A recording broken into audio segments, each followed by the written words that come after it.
Hi, this is Scott Garibay, and today I want to talk about Dungeons & Dragons, and I want to talk about a major change that just occurred, which was the cancellation of a major Dungeons & Dragons change, which was WizKids canceling two major miniature series releases that were both Critical Role specific. So there were these two series coming out. You could buy these Critical Role miniatures, and they just canceled it, and they gave everybody their money back on the pre-orders. They were just like, hey, here's your money back. Sorry, this is not going to go forward.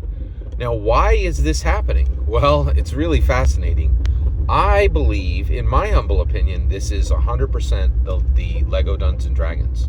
So we used 28 millimeter miniatures for decades, right? Raul Partha. Actually, WizKids is right now making a very robust line called Nolzur's Marvelous Miniatures, which is all official Dungeons & Dragons miniatures lines. Also, I own a 3rd edition Dungeons & Dragons miniatures rulebook, right? Nice, beautiful hardback rulebook.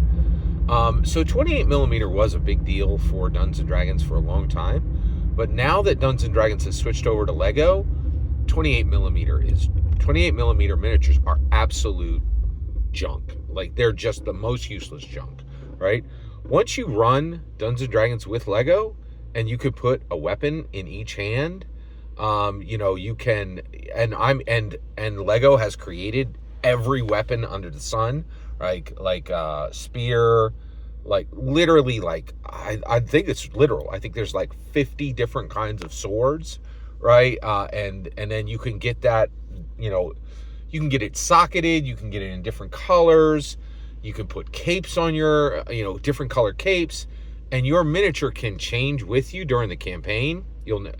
Lego just absolutely destroys 28 millimeter miniatures for Dungeons & Dragons. It really, in my humble opinion, literally ruins the entire industry. I don't really think there's a functional industry for 28 millimeter once you have spent even 30 minutes seeing what Lego does. Lego is just so much more adaptable, and now it's canon. Lego is canon to Dungeons & Dragons. Dungeons & Dragons is canon to Lego.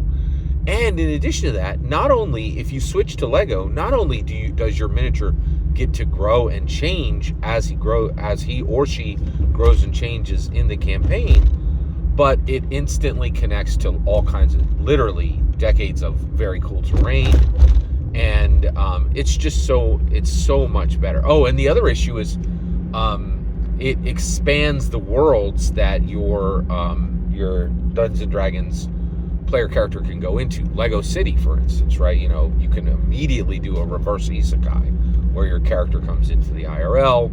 You can take your Dungeons & Dragons player character into the Marvel world, into the DC universe, into Avatar Last Airbender, and that's not a small thing. We literally say multiverse, right? So and that's the issue with Lego, the multiverse is real. With 28 millimeter is not even remotely prepared to do this type of multiverse running. So I really believe these Critical Role miniature sets were canceled because they're no longer needed, right? Like, Lego has just done miniatures 1,000 times better. Every single word you just heard is my humble opinion. The important part is when I get to hear your humble opinion, when you get in the comments and send your traffic. Please consider liking and subscribing, and have a fetch millennium.